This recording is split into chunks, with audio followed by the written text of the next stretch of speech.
আসসালামু আলাইকুম রহমতুল্লাহি অবরকাতুহু। সম্মানিত দর্শক, আপনারা সবাই জানেন বহুল প্রতীক্ষিত আলোচিত ত্রয়োদশ জাতীয় সংসদ নির্বাচনের তফসিল ঘোষণা করা হয়েছে।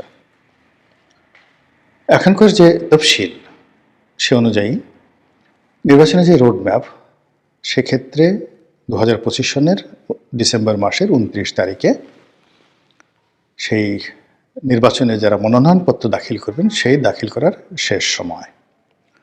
এরপর মনোনয়ন যাচাই বাছাই, তারপর মনোনয়ন প্রত্যাহার, এটার একটা সময়সীমা দেওয়া আছে। তারপর মনোনয়ন প্রত্যাহার পর প্রতীক বরাদ্দ, এবং প্রতীক বরাদ্দের পরে নির্বাচনের প্রচারণা শুরু হবে। আর নির্বাচন প্রচারণা করতে করতে নির্বাচনের ঠিক 2 দিন আগে সকল প্রচারণা বন্ধ হয়ে যাবে। তারপর ভোট হবে, এবং সেই ভোট কত তারিখ হবে সেটাও ঘোষণা করা আছে এইটার তফসিলে। আজকের দিন পর্যন্ত খবর, মানে আমি এই ভিডিওটি করছি 24 তারিখ রাত। 24 তারিখ রাতের খবর হলো যে নির্বাচনের তফসিল পেছানো বা বহাল রাখা নিয়ে নির্বাচন কমিশন কোনো কথা বলছে না।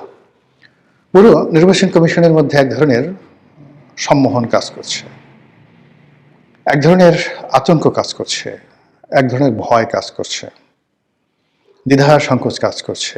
এর কারণ হলো বাংলাদেশের রাজপুরুষ জনাব তারেক রহমান সাহেব 27 তারিখ নির্বাচন কমিশন অফিসে যাবেন।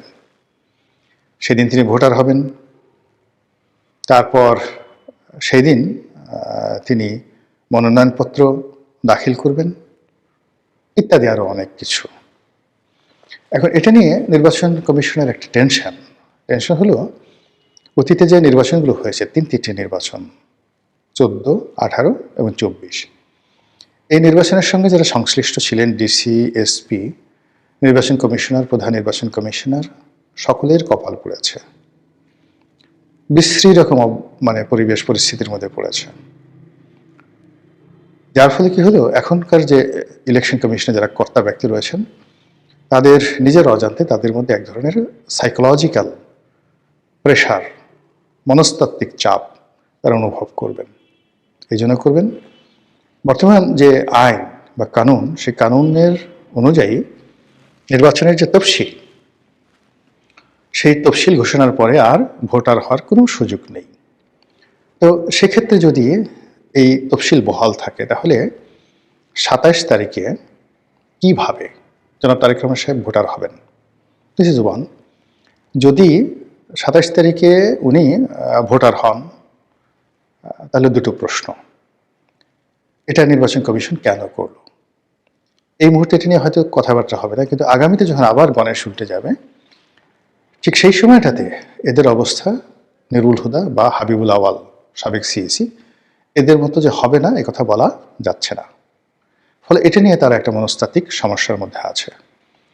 2 নম্বর হলো যে নির্বাচনের যে তফসিল, সেই তফসিলটা যদি আবার পিছিয়ে দেওয়া হয় 7 দিন, 10 দিন, 15 দিন, তারপর যদি তারেক রহমান সাহেবকে ভোটার করা হয়, তখন বিরোধী দল জামাত থেকে শুরু করে অন্যান্য রাজনৈতিক দল 10 মুখে বলবে, হায় হায়, ইজ্জত গেল, জাত গেল, কি দরকার আর নির্বাচন? তারেক রহমান সাহেবের জন্য একটা শিডিউল পিছানো হলো, আমরা তো কেউ বলিনি।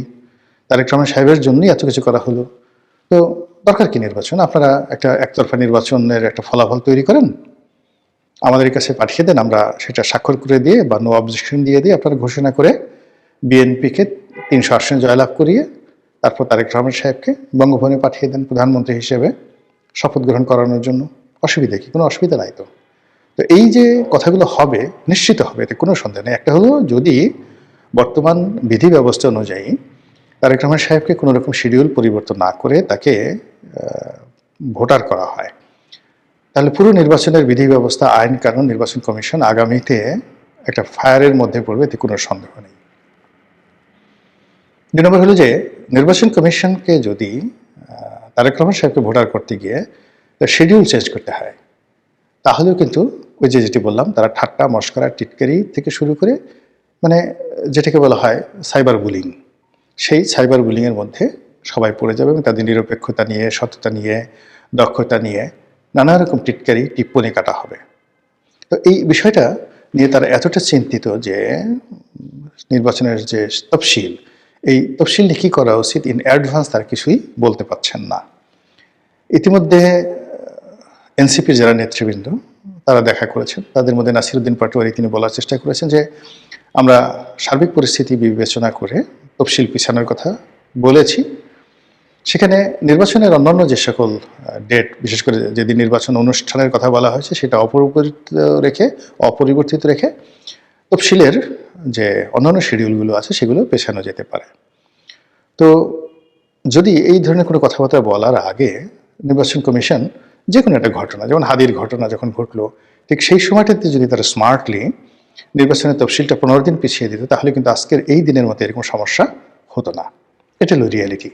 কিন্তু সেটা নির্বাচন কমিশন করতে পারেনি।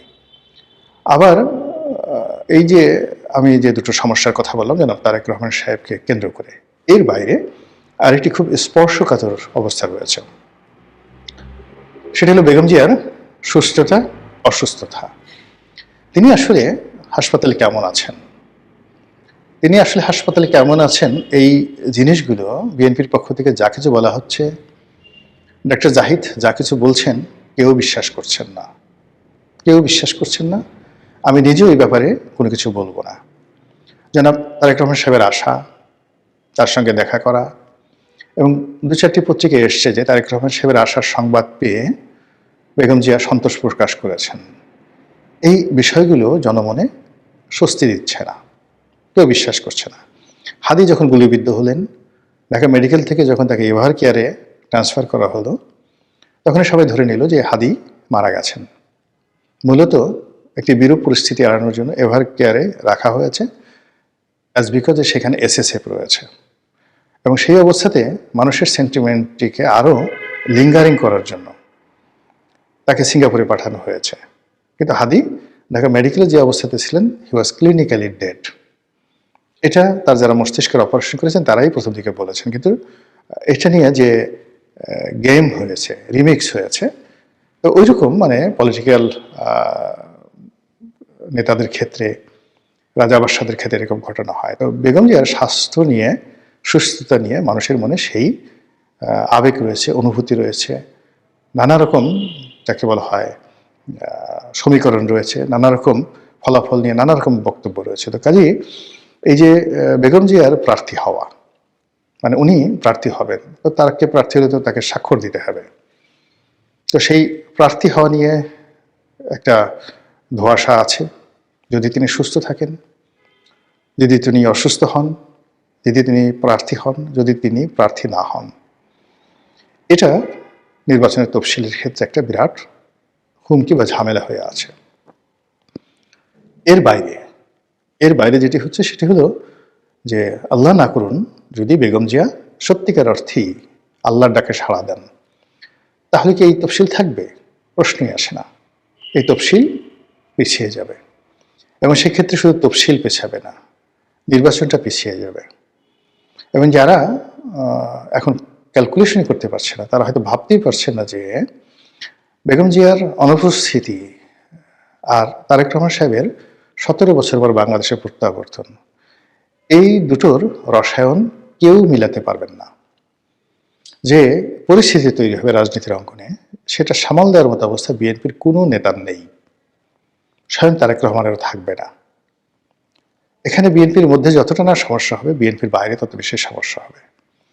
এখানে হিমালয়ের মতো একটা উচ্চতা নিয়ে তারেক রহমান সাহেবের মাথার উপরে, বিএনপির মাথার উপরে বেগম জিয়ার যে অবস্থান, সেটা কারণে ক্ষমতার যে বলয়গুলো রয়েছে, সেটা ক্যান্টনমেন্ট বলেন, বঙ্গভবন বলেন, অথবা সেক্রেটারিয়েট, সুপ্রিম কোর্ট, অন্যান্য রাজনৈতিক দল, যমুনা, ডক্টর মোহাম্মদ ইউনূস, সবাই এখানে বেগম জিয়াকে কাউন্ট করছেন। কিন্তু যখন এই বেগম জিয়ার প্রসঙ্গটা চলে যাবে, শুধুমাত্র তারেক রহমান সাহেব বিএনপি থাকবে, তখন বিএনপির যারা প্রতিপক্ষ তাদের সবার মধ্যে একটা উল্লাস তৈরি হয়ে যাবে, এমনকি আওয়ামী লীগের মধ্যেও। সেটা যদি হয়, আল্লাহ মাফ করুক, পুরো এখন যে ধরনের রাজনীতির হিসাব রয়েছে, সব হিসাব এলোমেলো হয়ে যাবে। আমি যে কথাগুলো বললাম, এটা কেবলই মাত্র রাজনীতির একটা ধারণা থেকে, গণনা থেকে, এবং এটা হওয়ার সম্ভাবনা খুব খুব বেশি। কিন্তু আমি মনে মনে চাচ্ছি যে আমি যা কিছু বললাম এর একটাও যেন না ঘটে। আমি চাই যে নির্বাচনের তফসিলটা থাকুক, যথা নিয়মে আমাদের জীবনের সব কিছু যেভাবে এগুচ্ছে, আমাদের সবার জীবনেই তো ব্যক্তিগত সমস্যা আছে, ব্যবসা বাণিজ্যের সমস্যা আছে, শরীর স্বাস্থ্যে মনে সমস্যা আছে, তো রাজনীতি দেশের যে সমস্যাগুলো এগুলোও থাকবে। একটা সমস্যা নিষ্পত্তি করবেন তারও 10টা সমস্যা আসবে, কিন্তু তার সঙ্গে সঙ্গে এই রাজনীতির যে বিবর্তন, রাজনীতির যে ধারাবাহিকতা, এটা না চলতে থাকুক। ইলেকশন হোক, ইলেকশনের পরে ক্ষমতা হস্তান্তর হোক, সবকিছু স্বাভাবিকভাবে চলুক, কোনো কিছুর জন্য যেন কোনো কিছু বাধাগ্রস্ত না হয়, এটা আমি চাই, অনেক মানুষ চায়।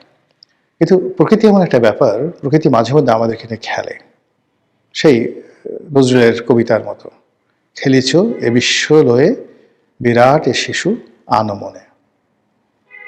আমাদের জন্য নিয়তি কি রেখেছে, প্রকৃতি আমাদেরকে নিয়ে কিভাবে খেলবে, একমাত্র আল্লাহ রাব্বুল আলামিনই জানেন।